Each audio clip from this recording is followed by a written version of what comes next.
بسم الله الرحمن الرحيم. الحمد لله رب العالمين. أشهد أن لا إله إلا الله وحده لا شريك له ولي الصالحين، وأشهد أن سيدنا ونبينا محمدا عبده ورسوله الصادق الأمين. اللهم صل وسلم وبارك على سيدنا محمد وعلى آله وصحبه ومن تبعهم بإحسان إلى يوم الدين. سبحانك لا علم لنا إلا ما علمتنا إنك أنت العليم الحكيم. Pertama-tama saya ucapkan Assalamualaikum warahmatullahi wabarakatuh.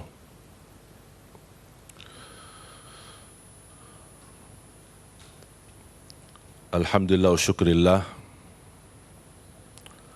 apapun keadaan kita harus belajar selalu bersyukur kepada Allah Subhanahu wa taala.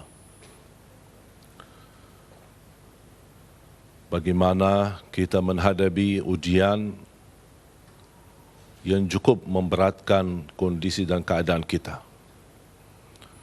Tapi jangan lupa bersabda Rasulullah sallallahu alaihi wa alihi wasallam, "Ajaban li amril mu'min, inna amrahu kullahu khair." Rasulullah SAW ta'ajub terhadap keadaan seorang mukmin.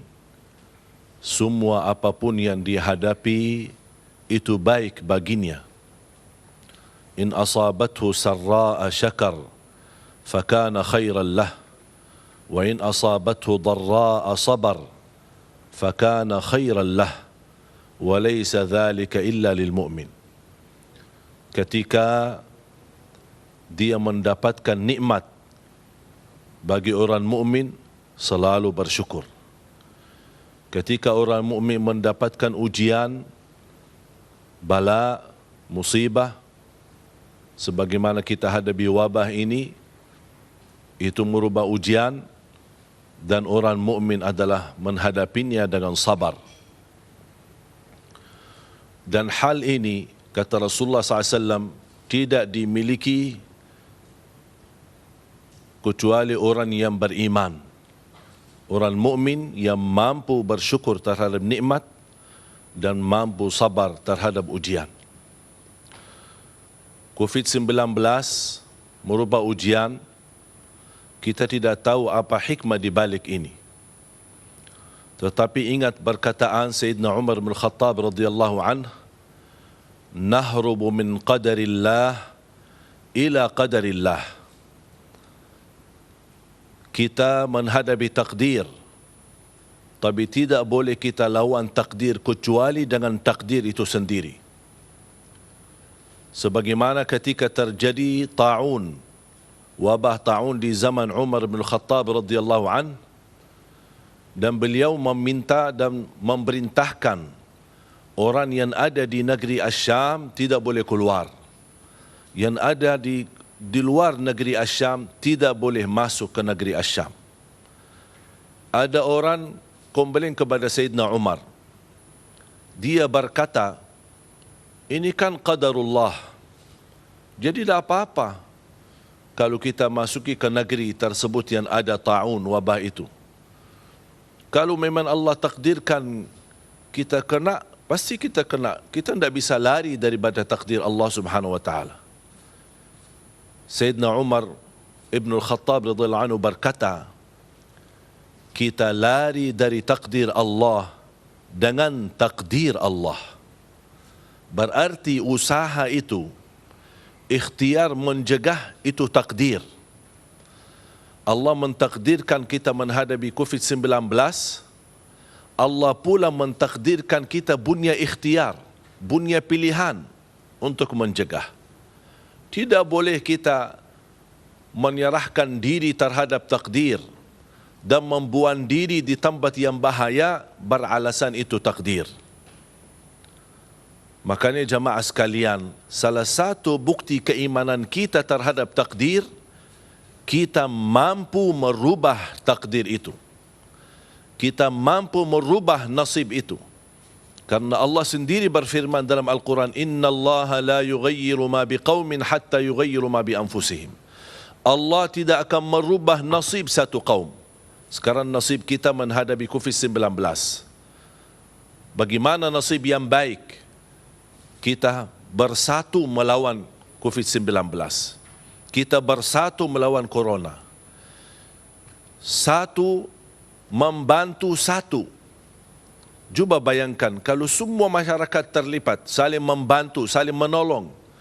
Kalau dalam kondisi keadaan, kalau satu membantu satu, insya-Allah kita mampu mengatasi masalah ini.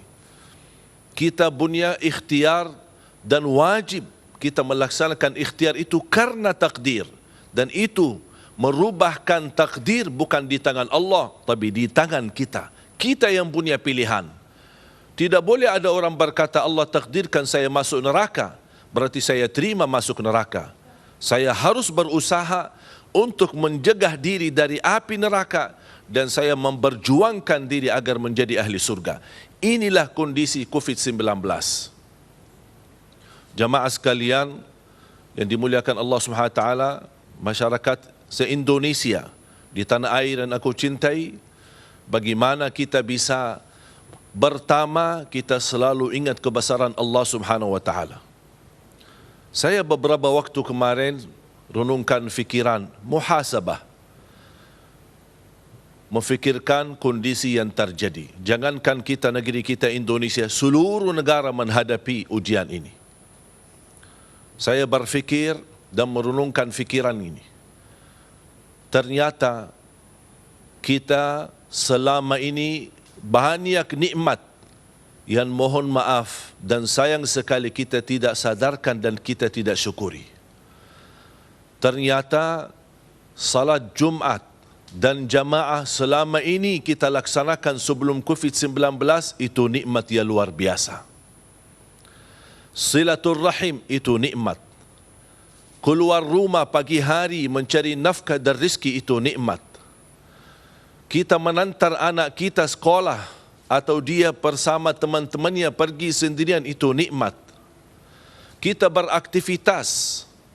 Orang bekerja sepanjang seminggu. Ketika sudah hari libur Sabtu dan Ahad, dia membawa keluarganya, ada yang ke pantai, ada yang ke mall, ada yang jalan-jalan. Ternyata itu juga nikmat. Pulang pergi dengan rasa nyaman, itu nikmat. Kita beraktivitas, apa yang kita suka makan di mana, pergi dengan rasa nyaman, tidak pernah ada rasa takut. Ternyata itu pun nikmat. Tapi ingat, nikmat itu tidak selalu kekal. Bisa berubah. Dan ini buktinya. Dengan hadirnya COVID-19, banyak nikmat yang kita selama ini kita nikmati, tapi tidak kita syukuri. Kita merasa nyaman-nyaman saja. Tetapi ternyata Allah rubahkan nikmat-nikmat yang selama ini kita nikmati, tapi kita tidak syukuri. Kata Umar bin Khattab radhiyallahu anhu, "Ikhshawshinu fa inna an-ni'mata la tadum." Belajar hidup susah karena nikmat itu tidak selalu dijamin kekal. Kenyataannya, siapa di antara kita yang bisa merasakan nikmat yang berlalu? Sekarang ujian pun akan berlalu. Tapi ujian ini tidak akan berlalu begitu saja. Dan kita diam diri saja, tetapi harus kita ada ikhtiar. Di dalam pandangan Islam, ada 5 darurat yang disebutkan hal utama dalam Islam. Hifdzul din, hifdzul mal, hifdzul nafs, hifdzul aql, dan hifdzul ird. Ada 5 di dalam pandangan Islam wajib kita jaga. Bahkan disebutkan hal darurat, terutama, pokok yang tidak bisa kita tinggalkan. Yang pertama, menjaga agama.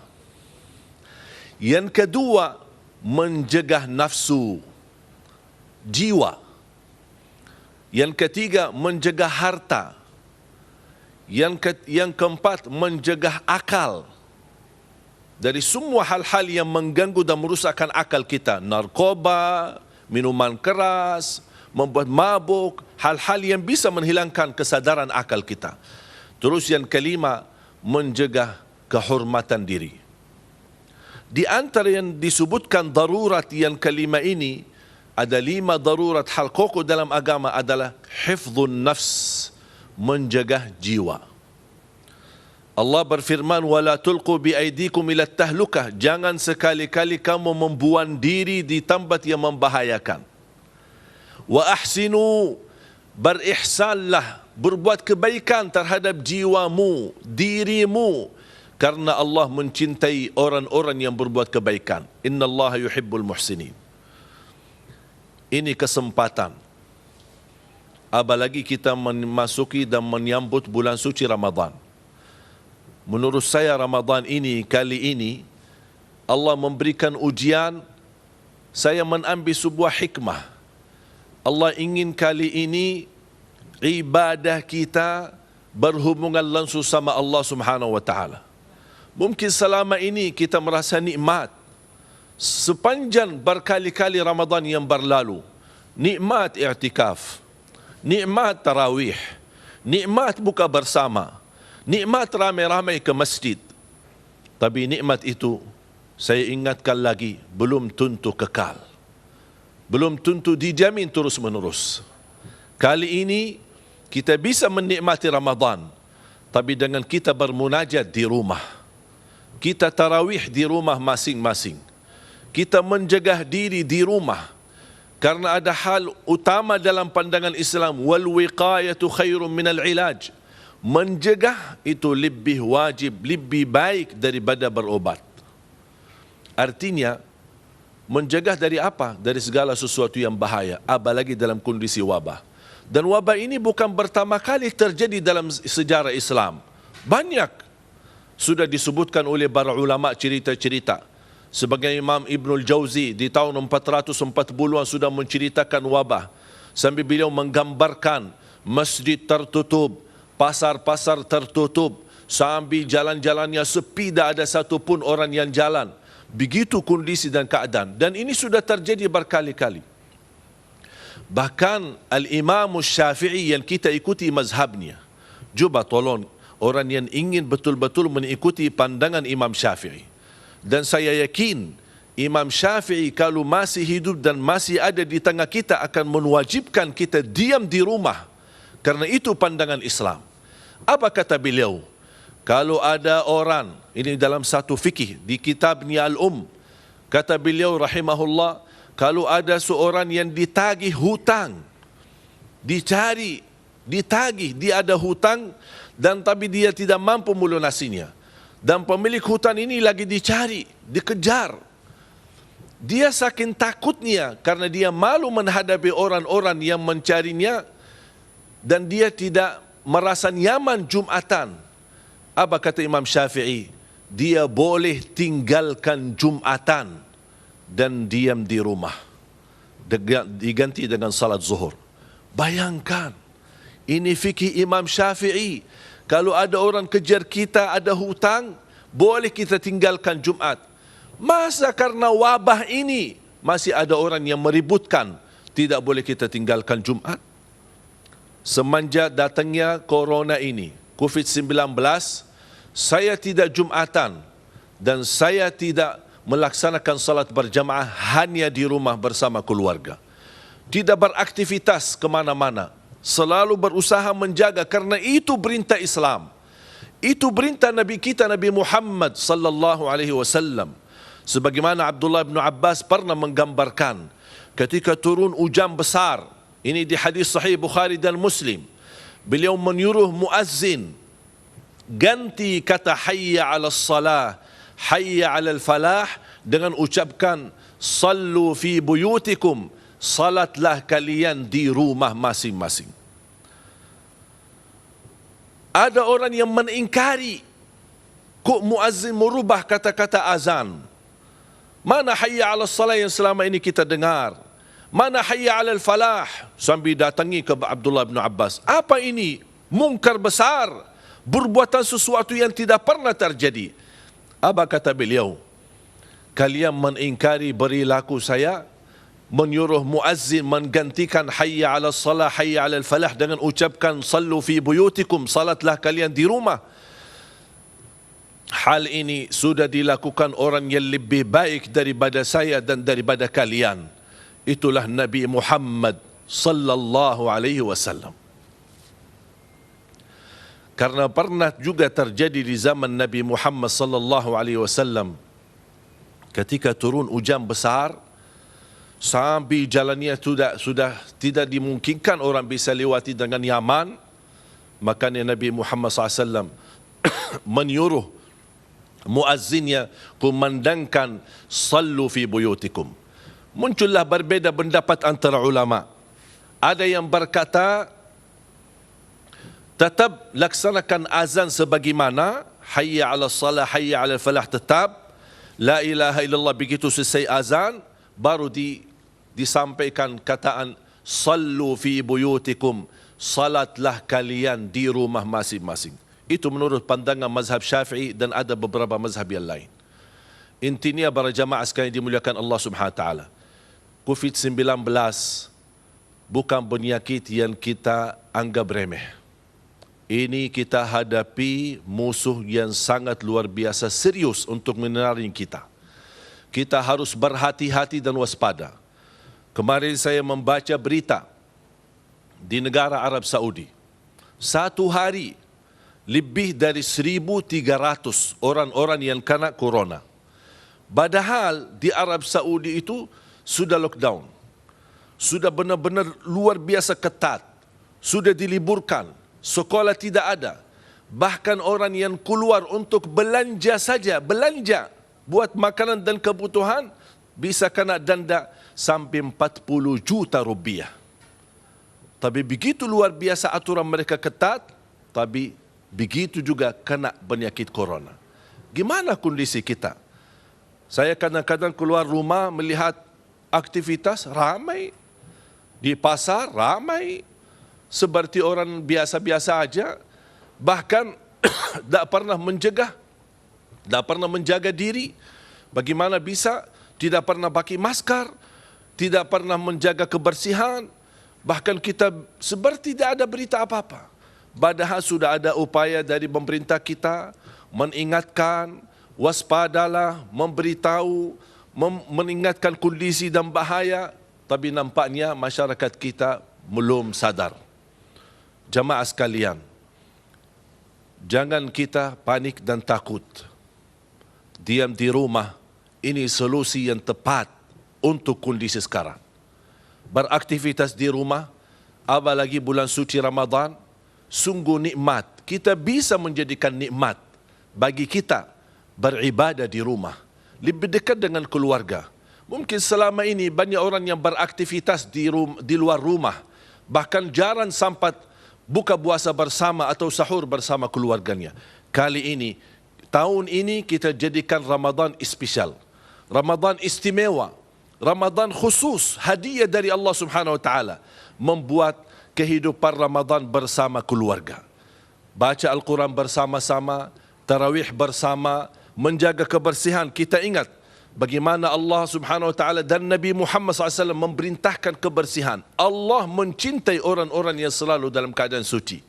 Dan alhamdulillah dalam pandangan Islam, menjaga wudu tanda kesempurnaan iman. Selalu cuci tangan, menjaga kebersihan pakaian. Kalau keluar ada urusan darurat tidak bisa ditinggal, tolong pakai masker. Mohon jamaah sekalian, jangan membiarkan wabah ini menular kepada seluruh negeri kita. Apalagi mudik. Saya ajak orang Madinah. Orang tua saya berada di sana. Saya sudah mengambil keputusan tahun ini tidak mudik.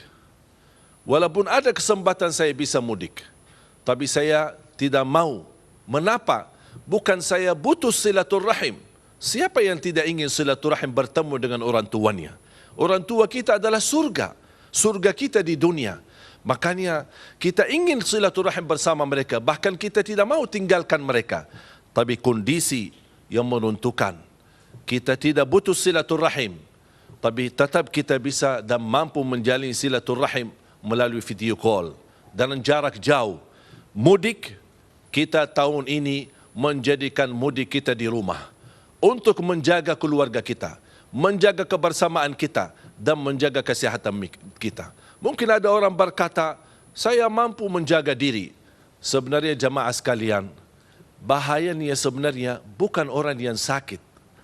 Yang lebih bahaya kalau anak muda yang sehat, fisiknya kuat, beraktivitas luar biasa lancar, dia kena sakit, dia sudah positif corona, pulang ke rumahnya bersalaman dengan orang tuanya yang sudah tua dan usia, barangkali ada di antara keluarganya yang sakit-sakitan, disitulah menular penyakit ini dan bisa mengakibatkan meninggalnya orang tuanya. Orang berkata, anak muda, saya sehat dan merasa kena corona, saya biasa-biasa aja. Ya, memang biasa-biasa aja. Tetapi belum tentu karena Anda belum pernah cek, belum pernah periksa, bisa positif corona walaupun Anda merasa dirinya kuat dan sehat. Hati-hati, ini bisa tertipu dan bisa kita kena bahaya corona dari tempat yang kita tidak sadari. Makanya jemaah sekalian, waspadalah. Selalu menjaga kebersihan, cuci tangan dengan sabun dengan air yang mengalir minimal 20 detik dan kita terus selalu berpakai masker apabila ketika sudah kita ada perlu kita keluar, kita usaha jaga jarak minimal 1 sampai 2 meter. Ini kondisi kalau kita darurat. Tapi kalau boleh saya usulkan, stay in home. Diam di rumah. Tidak ada urusan yang terbinting daripada untuk menjaga kesihatan kita. Di dalam pandangan Islam menjaga kesihatan itu wajib. Makanya kita harus selalu berusaha untuk mencari ridha Allah Subhanahu wa taala. Apalagi umat Nabi Muhammad SAW, alhamdulillah Allah jadikan seluruh bumi ini menjadi bersih dan boleh menjadikan tempat salat. Berarti di rumah kita bisa beraktivitas salat. Ayo, jangan mudik. Jangan fikirkan bagaimana kita bertemu dengan keluarga, tapi kita utamakan kesihatan keluarga. Kali ini kita beribadah di rumah dan kita produktif. Bagaimana bisa menjadikan rumah adalah jannati, surgaku, rumahku. Di sinilah kesempatan kita jadikan di bulan Ramadan ini, rumahku, surgaku. Dan kita beraktivitas ibadah. Berita gembira dari Nabi kita Nabi Muhammad sallallahu alaihi wasallam. Ketika kita mendapatkan ujian ini, wabah ini, ada orang bertanya bagaimana kondisi ibadah kita. Selama ini kan kita usaha menyempurnakan ibadah, salat berjamaah, Jumatan, tarawih ramai-ramai di masjid, buka bersama, dan kita mengejar ingin meraih pahala yang sempurna. Tapi kalau kondisi begini, banyak kehilangan kesempatan kesempurnaan ibadah. Apa kata Rasulullah SAW di hadis yang diriwayatkan Imam Bukhari, "Idza marida al-'abdu aw safar, kataballahu lahu ma kana muqiman sahiha." Kalau ada di antara hamba karena dia musafir atau karena dia sakit, berkurang aktivitas ibadahnya, apa kata Rasulullah SAW? Tetap nilai pahalanya sempurna di sisi Allah Subhanahu wa taala. Sebagaimana dia dalam kondisi sehat dan tidak musafir, bahkan dia selalu berada di tempat yang normal. Makanya jamaah sekalian jangan sia-siakan. InsyaAllah, sebagaimana banyak kenikmatan kehilangan di tengah kita, saya yakin dan percaya, InsyaAllah cerita wabah corona ini, COVID-19, akan menjadi cerita berlalu. Kesempatan kita bermunajat kepada Allah Subhanahu wa taala, memohon, ayo para pemuda-pemudi di rumah, para orang tua, anak-anak yang salih-salihah, ayo kita semua di rumah masing-masing angkat tanganmu memohon kepada Allah Subhanahu wa taala agar Allah mengangkat penyakit ini. Allah akan turunkan kemuliaan untuk negeri kita Indonesia.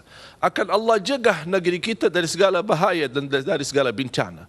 Kita terus bermunajat kepada Allah Subhanahu wa taala. Memang kita tidak bisa bermunajat di masjid, tapi barangkali munajat kita yang tulus dan ikhlas, munajat kita yang tulus dan ikhlas di rumah masing-masing, pasti akan Allah ijabah dan akan Allah mengangkat bala. Saya merasa sedih karena tidak bisa tarawih. Saya merasa menangis karena tidak bisa mudik. Saya merasa terluka hati saya karena tidak bisa Jumatan. Tapi ini ujian, wajib kita turuti, wajib kita imani.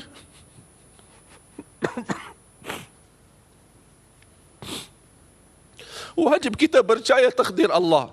Dan kita lawan takdir, jangan takdir. Jangan kita orang keras kepala. Kita harus bermunajat kepada Allah. Karena tidak ada bala yang Allah turunkan, pasti berlaku kita dan dosa-dosa kita. Dan bagaimana Allah angkat bala? Dengan taubat kita, bermohonan kita, bermunajat kita kepada Allah Subhanahu Wa Taala. Saya yakin, karena di dalam ujian ada doa yang tulus dan ikhlas. Selama kita senang, tidak pernah merasa doanya ikhlas. Makanya inti dan hikmah daripada ujian, Allah akan memilih siapa yang bisikan doanya yang ikhlas. Ini kesempatan menjadi hamba yang ikhlas untuk menantarkan negeri kita Indonesia, baldatun tayyibatun rabbun ghafur. Kita angkat tangan dengan tulus hati. Kita ingat ternyata selama ini banyak nikmat yang kita dapat, tapi kita belum mampu mensyukurinya.